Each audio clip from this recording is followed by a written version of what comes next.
I know, right? Recording has begun. Okay, you're on. All right, recording's begun. Thank you all for being here. PowerShell 101, we're going to be talking about arrays today. Before we get started, number one, thank you to our sponsors. Without them, we wouldn't have this opportunity to get together, so that's really important. Go outside, say thank you, see if they can help you out in any way. Number two, thank you to you guys. Without you giving up your Saturday to be here, none of us would be able to learn more, network, figure out who's who in this world of PowerShell. Who am I? So my name is Wes Carroll. I'm an enterprise architect at Zerto. We are going to cover absolutely nothing having to do with Zerto today. It's all going to be PowerShell. I've got about 20 years of experience in the information technology space, but I've only been working with PowerShell since about 2012 when I started using it in anger. You can connect with me on LinkedIn. That's probably where I spend most of my time, more time than I really should. GitHub, I'm just W Carroll on GitHub. If you guys are looking to get into PowerShell, I highly recommend going out to GitHub, checking out what they have for PowerShell projects. I think they're calling it Hacktober is coming up here with DigitalOcean. There are going to be a lot of PowerShell projects that you guys can get involved in. Good for beginners. If you guys get started with that, sign up on DigitalOcean's website. They'll send you a shirt with 4 pull requests, I think it is. But go out and check it out. My email is wcarroll@oceanbeachlife. That's a story we can get to at another time. And then I am on Twitter at Wes Carroll Tech because apparently there are a lot of Wes Carrolls out there. So what is an array? We're literally going to start at the basics here, right? An array is, and this is a formal definition, an array is a data structure that is designed to store a collection of items. When I say formal definition, if you do get help about arrays, that is the definition that comes up. These items can be of the same type or different types, or they can be strongly typed, meaning when I declare my array, I can say my array is only going to contain strings or integers or whatever you want it to be.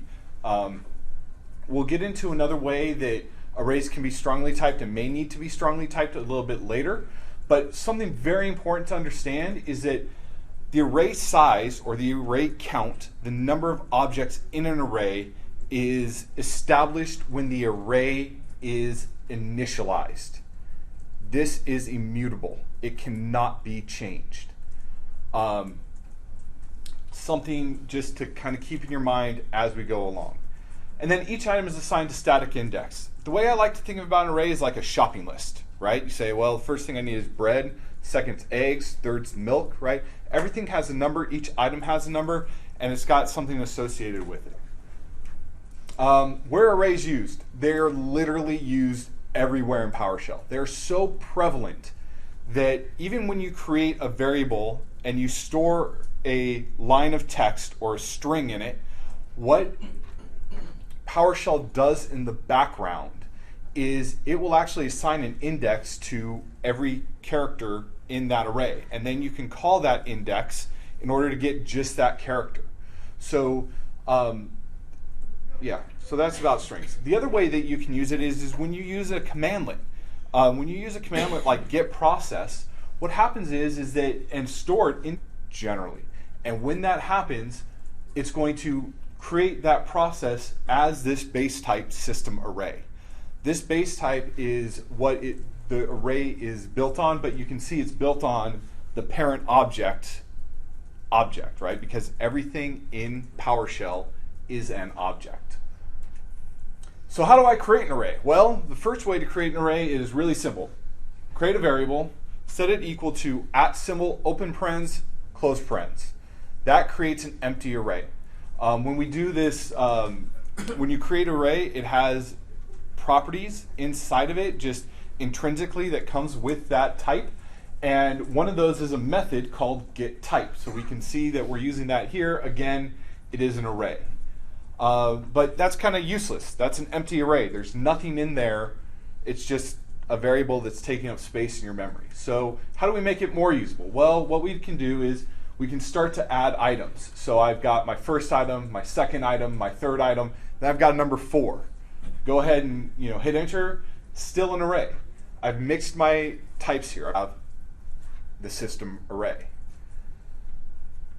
The main reason why you would see people use this, or another option in order to use this, is when you're actually coding and you're creating a text file that you will then rename to .ps1, or you save it as .ps1 or whatnot. You can actually create an array so it becomes a little bit more readable when you are typing it out. You'll notice there are no commas separating this. When you create an array like this, it will actually, that carriage return, PowerShell recognizes that as, okay, we're done with this item, we're moving on to the next item, we're moving on to the next item. So if you are ever looking at somebody else's code and you happen to see an array declared like that, that is generally when we will see that @ symbol open parens, and then this close parens down at the bottom is what will actually tell PowerShell that, hey, we're done declaring all the items in the array, move on.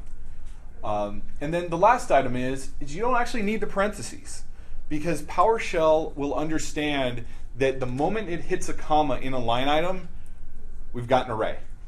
We're going to put these items into a variable, and we're going to create an array, and we're going to give them an index. So again, we're calling that getType method, and then we are going to figure out and see that it is an array.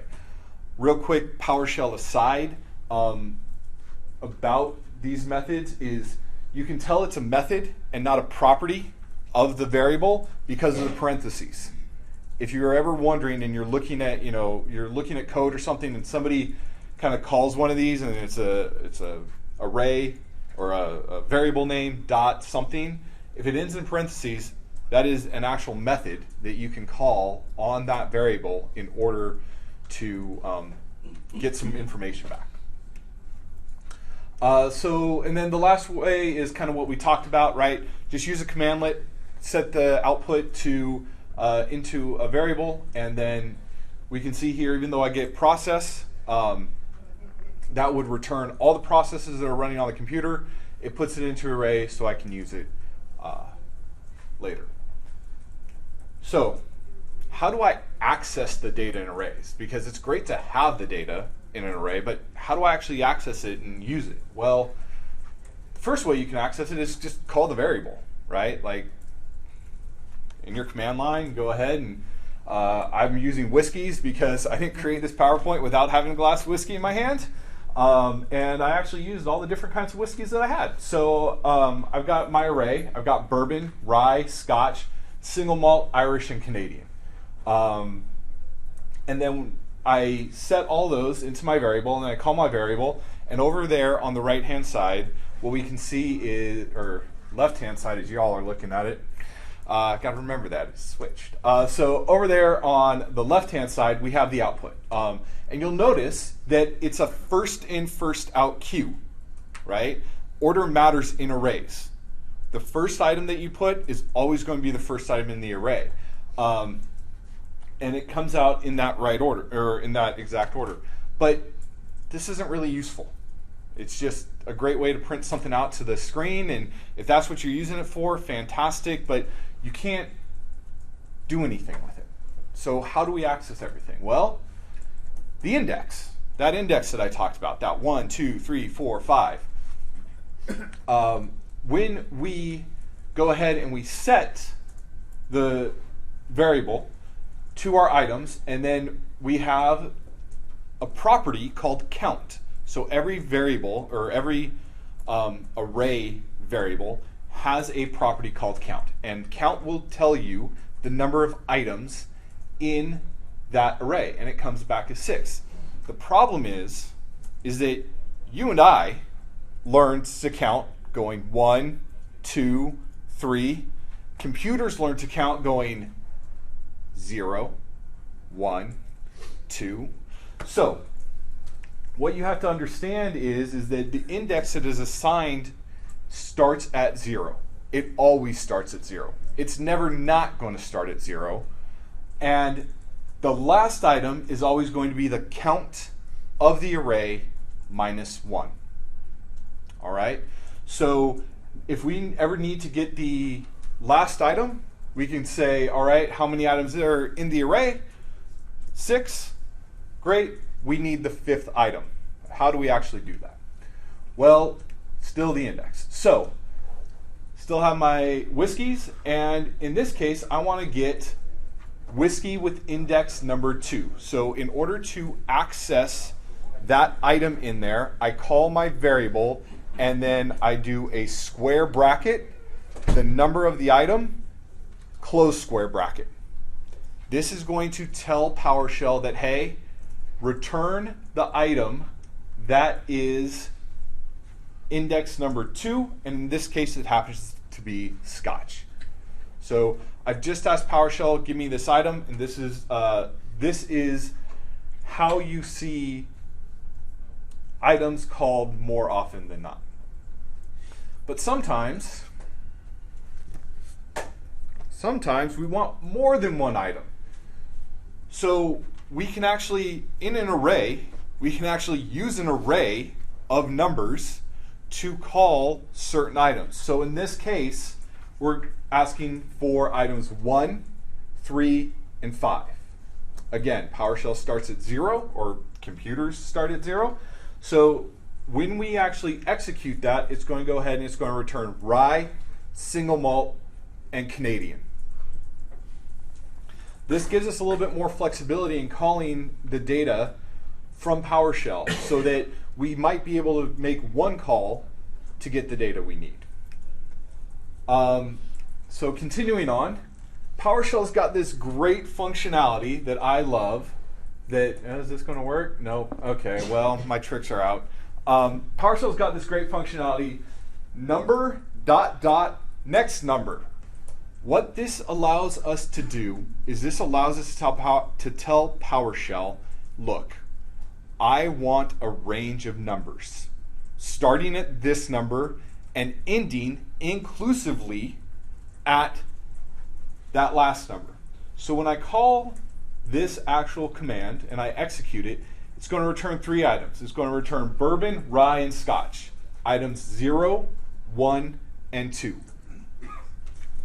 This is one of the ways that we can get a slice of the array. If you're familiar with other programming languages, some of them call this, they actually call it a slice, but it allows us to get certain items out of the array. And we could actually, and I don't have a screenshot of this, but we can actually, no, I do have a screenshot of this. We'll get to that later. So there you go. More often than not. So this is another cool PowerShell trick, and if you were in the previous session, it was actually used. This allows us to, again, set the array and do -1. -1 is a way to tell PowerShell, look, give me the last item in the array. I don't know how many items I have, I just know I need the last one. So we choose -1, and when we execute that, it outputs Canadian. I'm on pace. So that -1 is a great trick to understand. Just depending on what you're doing, look, I don't care about the rest of it. I know it's all an array. I just want the last item. Give me whatever that last item is. But we can do the same tricks that we have with the positive numbers. We can give it a couple different ones in array format with that comma and get not just the last item, but we can say -3 and it'll start counting backwards. So if Canadian is -1, Irish is -2, single malt is going to be -3. In this case, I only want -1 and -3, so I get my Canadian and I get my single malt. Again with the range, I want -1 through -3. I'm going to get Canadian, Irish, and single malt, starting with -1, going to -3. Or I can mix and match. You know, we talked about order. Order is important in arrays. If I want it to come out in a certain order, PowerShell is going to parse it in the order that I dictate in my square brackets. So we're going to get -1 first, Canadian, 0, bourbon, 5 is Canadian again. So I got the same element twice, calling it 2 different ways. I'm going to apologize for how fast I'm going. I literally have 53 slides and I cut that down from 60. So again, how do I access the data? We still can use going from -1 to -3, that dot dot connotation. All PowerShell is going to do is it's going to count. How do I start at -1 and how do I get to -3? Well, I got to go through -2, so we're going to get Canadian, Irish, and single malt. The same way, it will count up. How do I get from -3 to 1? Well, I can go, -3 single malt, -2 Irish, -1 Canadian. Any questions about this? Okay. So again, I have my whiskeys. Now, when I set it to a variable, now I've got this one item out of my array into my variable. I can call my variable, and it comes up bourbon. Same thing with several of them. So again, my common separated value, I go 0, 2, 3. And what will happen is that it will assign those values into a new array. I didn't do a get type on this, but if I looked at favorite again, favorite would now be a new array consisting of 3 items. And in this case, they would be re-indexed. So in favorite, index 0 would be bourbon, index 1 would be scotch, index 2 would be single malt, but in my whiskeys array, all those indexes would remain the same. So they become 2 different objects at that point. In your first example, is favorite a string or an array, or just bourbon when you just do index 0? In that case, favorite is going to, if I did a get type on that, favorite would be a string. But there's an advanced use case where you could actually use an array call in order to kind of force it into array with PowerShell. In fact, if I did, yeah, we won't get into it. We won't get into it. Okay.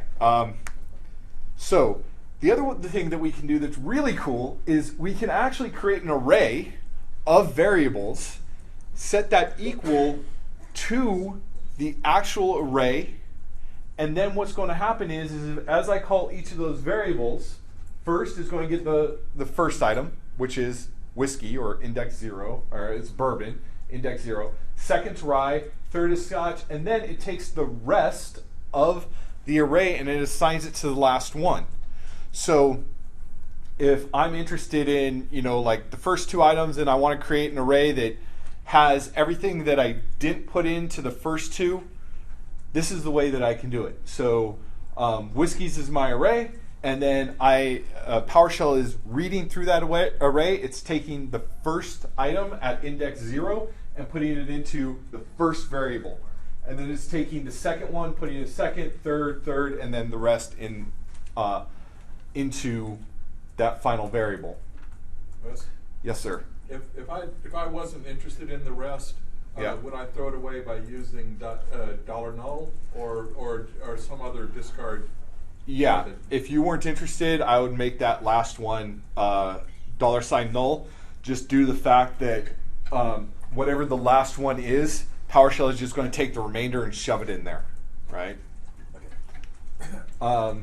So again, we can also do it where we actually call indexes.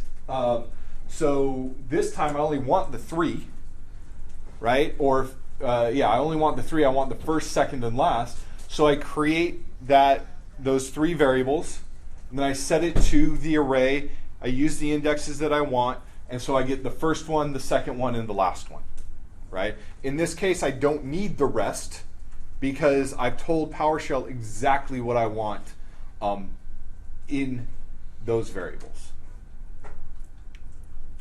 All right, any questions about accessing the data? I'm either really good or you guys are still waking up, one of the 2. So how do I change the data? Well, Canada isn't a type of whiskey. That's ridiculous. So I made a mistake. I set my variable, I called it, and I realized that Canada is not a whiskey. I made a typo. I could do 2 things. I could recreate the array, or I could go ahead and use the index again, in order to fix my mistake. In this case, I'm saying, look, I need to change index 5. I happen to know that the Canada one is index 5. I'm going to change that. I'm going to set it equal to Canadian. And then when I call my whiskeys variable again, Canadian, the last item has been updated to Canadian from Canada. Cool. Here's where we get to the meat of arrays. Because most of the time, when you have an array, you need to do something with each of those items, right? And so we've got a few possibilities in order to get through the array. First possibility is the for each object via the pipeline. There is an alias for this. Don't ever learn it. Why? I'll tell you why you don't ever learn it. Because if you, and this is my own personal belief, and I'm about to, expose you all to it, so I apologize. If you start using aliases in your code, and you go back and you look at your code 2 years later, you're going to wonder what idiot wrote that code, and you're going, oh, that was me. Make your code readable. Explicit is so much easier to read than implicit. So I highly, highly, highly recommend that we stop using aliases in our code that we are going to either have to consume later or are writing it for other people to consume. I bring this up because there is an alias for it. Like I said, please don't learn it. That is going to be via the pipeline. We have the for each loop. The for each loop is something that we will get to, but it's a way to loop through and have something be accomplished on every item in the array. And then we have the for each method. Now this is a method that is associated with arrays or the array type, and we'll talk about that. We also have the switch loop. The switch loop is a great way of going through each item and having something be performed. And then we have the for loop. Up until today, I've never seen any PowerShell code written with the for loop. I saw it today, and I was impressed. So it is out there, but we're actually going to go over each of these methods except for the for loop. If you are interested in it or you think you have a need for it, go ahead and look it up. But I think for the majority, I'm pretty sure that these four options will cover what you need. So we'll talk about the for each object first, and this is via the pipeline, right? This is where what PowerShell allows us to do is it allows us to take our variable, use this character here. That character will tell PowerShell, hey, send this variable down the pipeline. And then what we're going to do is we're going to call for each object. And then we have our open curly braces. Open curly braces tells us to go ahead and call this command, write output, and now I've got my string, what I want it to write. $PS item is good, close curly bracket. Everything inside that curly bracket is called a script block that will be executed, okay, on each object. So when I execute it, I get bourbon is good, rye is good, scotch is good, single malt's good, Irish is good, Canadian's good. They're all good. And I was able to do that via the pipeline. Sometimes, and this goes back to my alias, or actually let me talk about $PS item. This is an automatic variable that gets created when you are going through this. PS item refers to the one item that I'm working with now, because what this for each does is it goes, all right, let me take the first object and let me do something with it. All right, now let me take the next object. So we need a way to refer to that.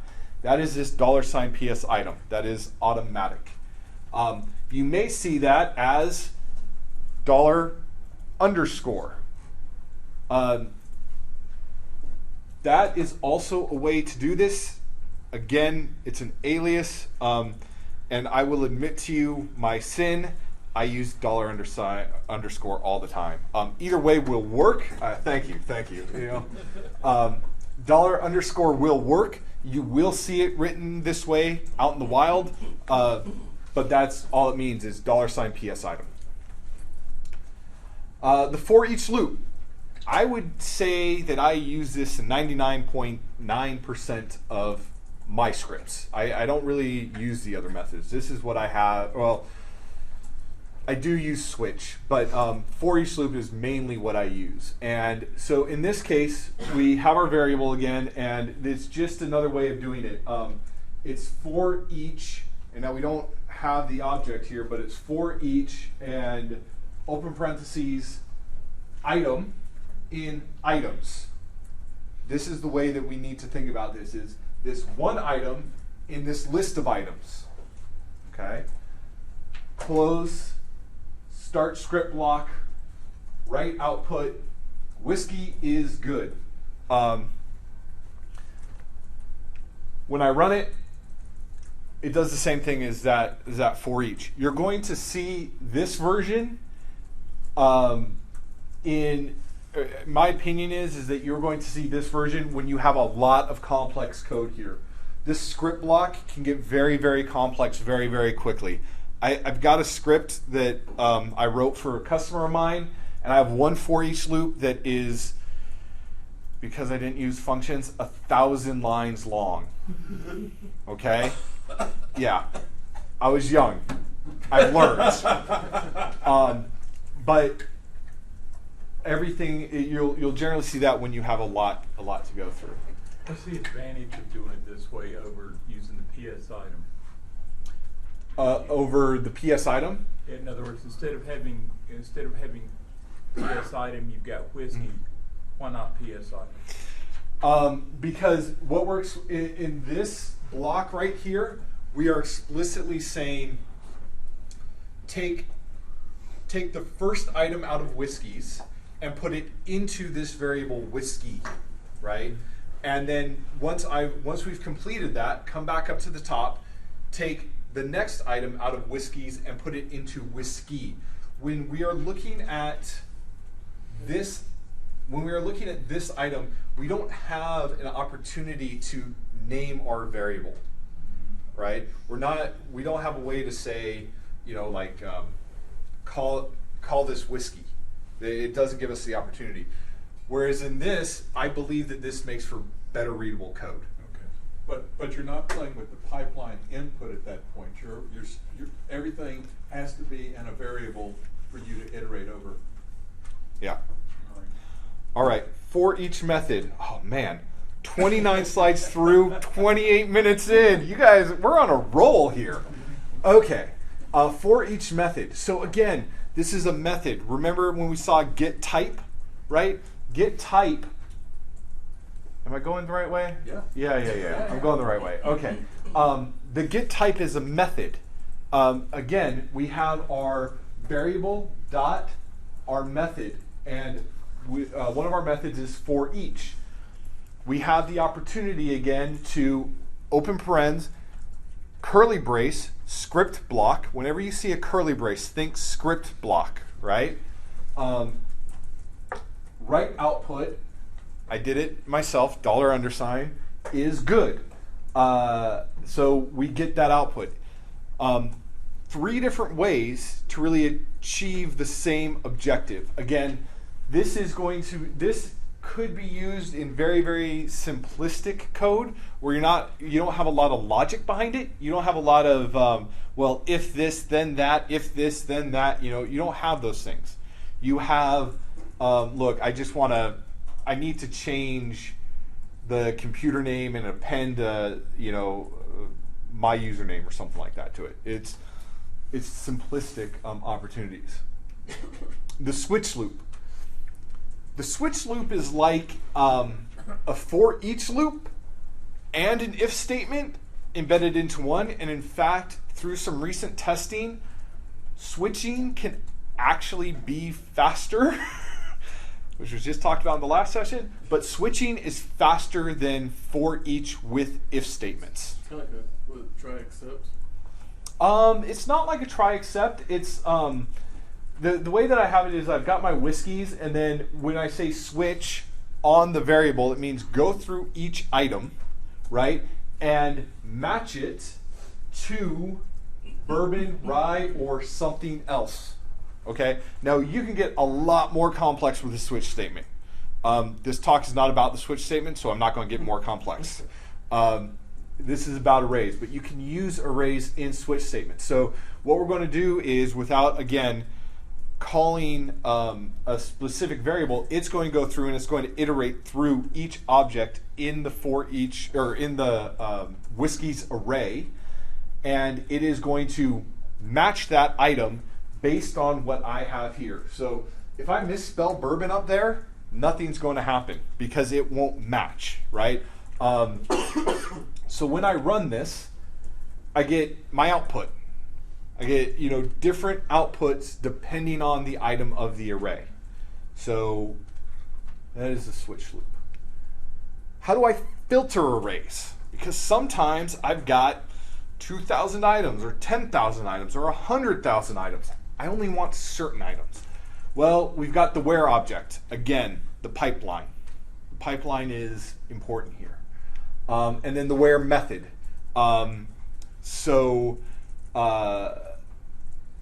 Again, just like the for each method, this is a method that is associated with arrays that we can call, and we'll look at an example. So the where object, this is a pipeline again, right? In this case, I have 10 numbers, and I go 10 numbers, pipe it, where object, $_ %2. Percent in PowerShell means modular or mod. Modulo, thank you. Modulo 2, meaning remainder. I'm going to take my number, I'm going to divide it by 2, show me what the remainder is. Equals 0. So I'm asking, in this method, I'm asking for only even numbers. When I run it, I get 2, 4, 6, 8, 10. I get only the even numbers.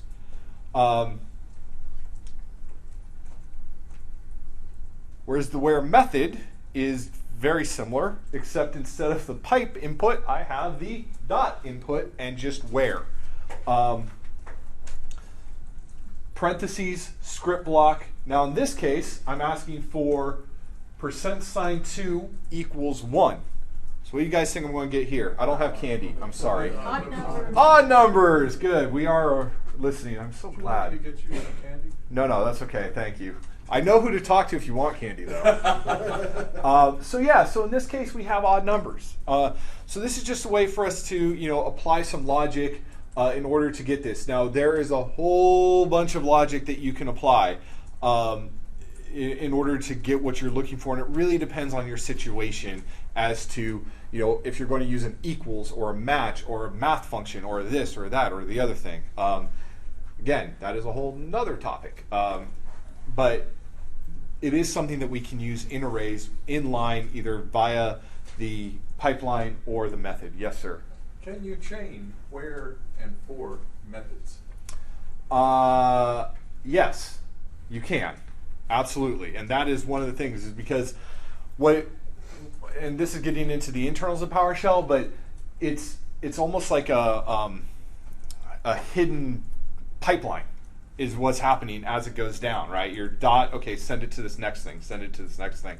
And it can become really ugly, but really useful. Not as ugly as regex, but still pretty ugly.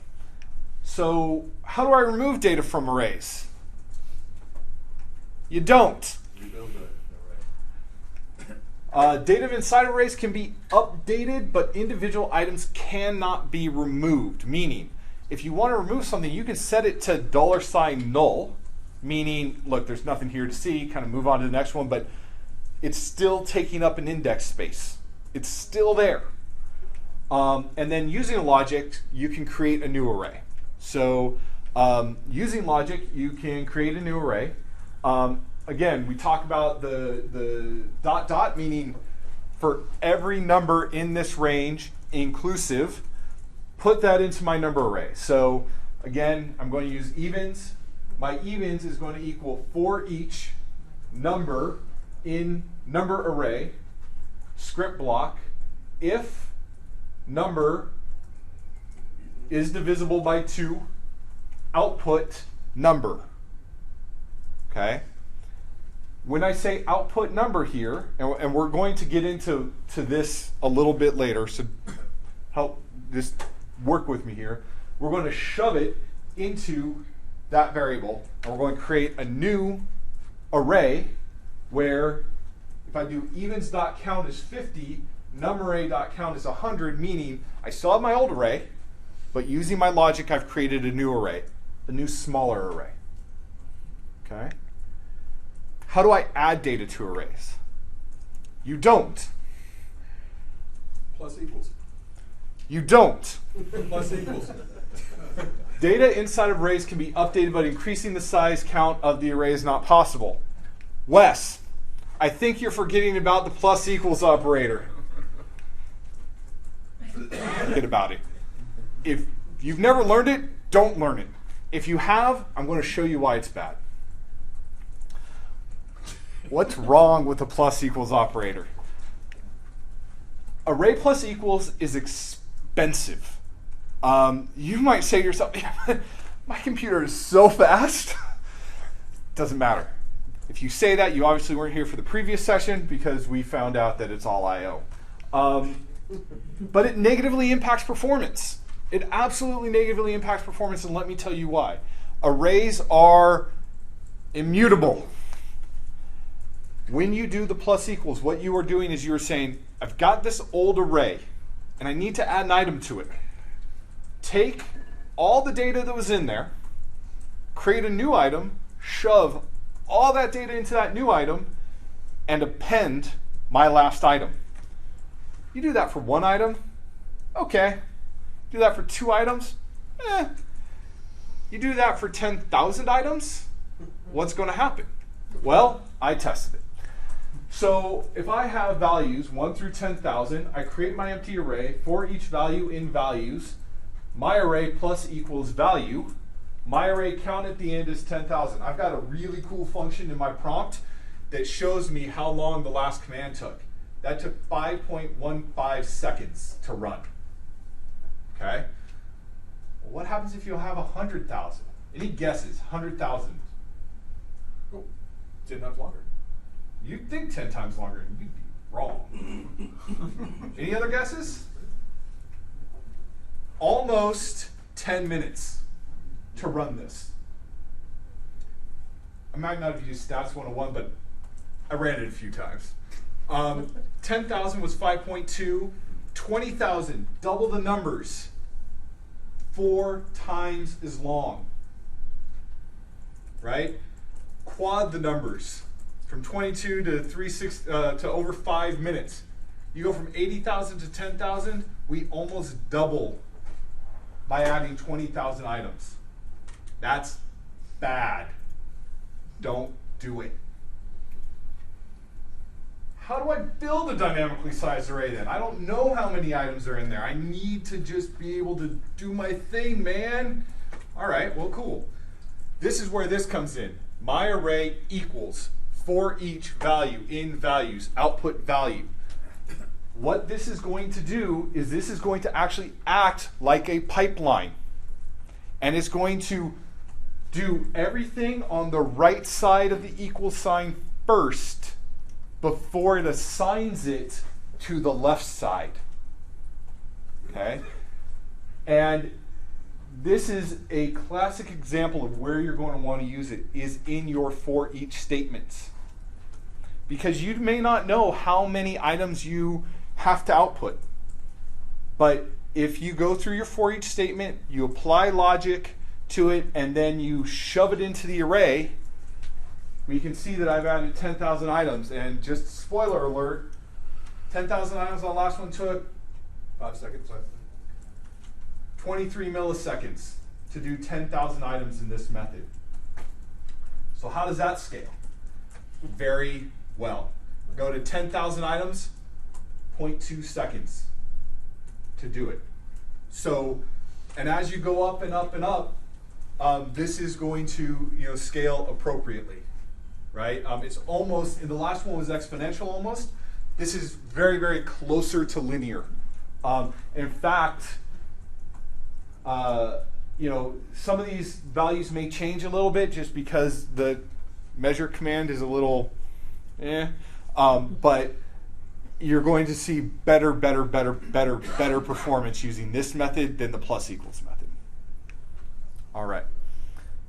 Wes, what if we need to add and remove? I can't live without adding and removing. Well, we got two options. We got the array list, and then we've got the generic list. Array list is deprecated. So if you don't know it, don't use it. Learn about your generic list. If you do use it, you can get by. It'll still work. It still functions, but try to start using generic lists. So an array list it's a .NET. PowerShell is built on .NET, so we have access to .NET, which is fantastic. You'll notice that I'm on a Mac. I'm not just saying that because I'm telling you that this works in PowerShell core just as well as it works in other PowerShell versions. We have system.collections.ArrayList. It's deprecated. Forget you ever saw it. It's not in core? No, it is in core. Okay. It is in core, yeah.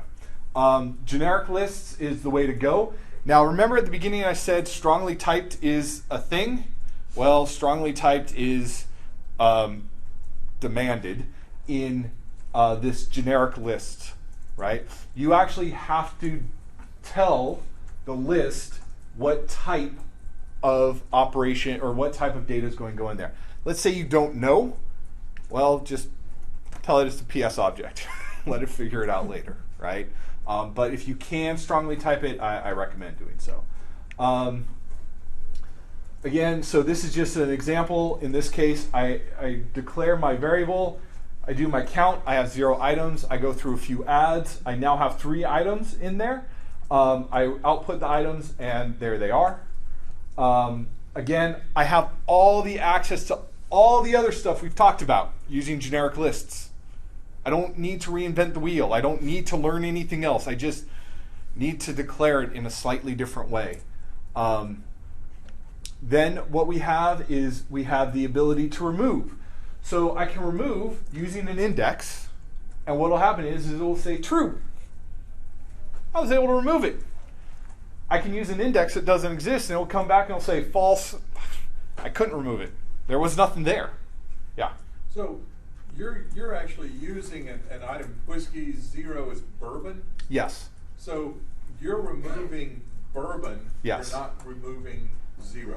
I'm not removing 0. I'm removing the item because PowerShell is going to evaluate this, understand what it is, and remove it. Just like if I were to use text.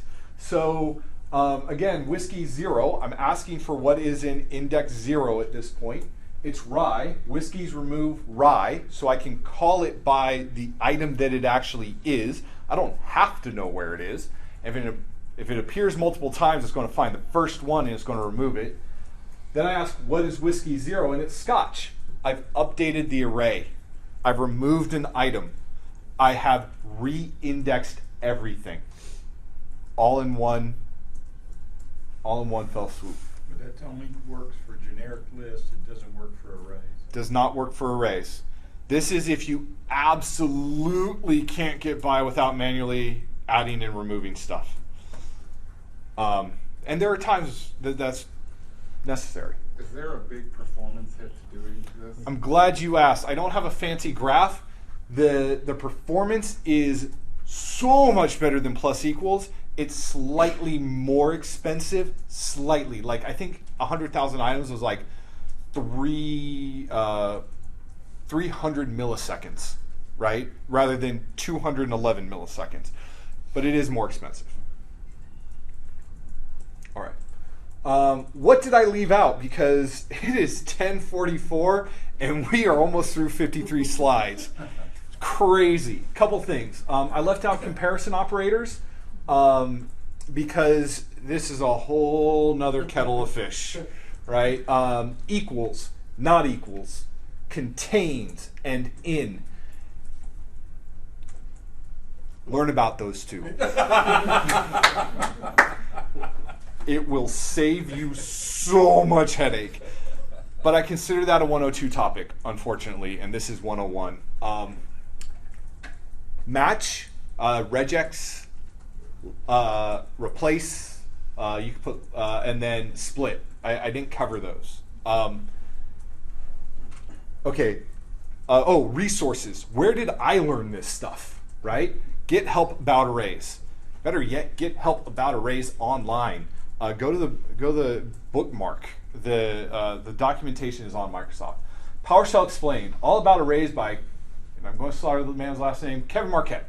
He is PowerShell genius. He lays out everything for you to understand in such a way that I think my wife begun to understood what I was talking about near the end. But she's an artist and not a PowerShell, so, you know. SS64, it's got some outdated stuff. It talks about using array lists rather than generic lists, but the data is still good. PowerShell and Months of Lunches by Don Jones and Jeffrey Hicks. Tyler Leonhardt, who is very active in the Twitter community, he just is republishing this for Mac OS and Linux with PowerShell Core. He announced it yesterday. I haven't bought it yet, but I'm planning on doing it. Highly recommend it. And then PowerShell Cones. If you are learning PowerShell, download this, figure it out. It uses Pester to help out what to help. Before I move on, we are going to stop that. We're going to hope that this works because, can I send this? Hey, it works. Okay. So I want to talk about the pipeline real quick and something to be aware of. Whoops. So I've got my array. I've just set it to 1, 2, 3, 4. I wasn't going to do this demo until about an hour ago, and then I realized that I need to do it. Be careful of the pipeline, right? So what I can say, there is a process in PowerShell called get member. Get member is going to show you everything you need to know about the object, but I've got integers here, numbers. So if I do my array get member, which is perfectly valid and legal, it's going to send it to the pipeline. And what's going to happen is I'm going to get a type name of integer 32. These are methods and methods and properties for the integer type, not for the array type. You might get tripped up if you're like, oh man, I can't remember what that was. How do I do it? What we need to do is we need to go get member input object my array, and now we have system object. The pipeline is fantastic. Be careful with it because this here led me to about 8 hours of me banging my head against the wall. I'm shivering thinking about it. All right. That is legitimately, the last slide was, it said Q&A. So according to this, it's going to stop any moment now. But any questions? Awesome. Thank you all for being here. I appreciate your time.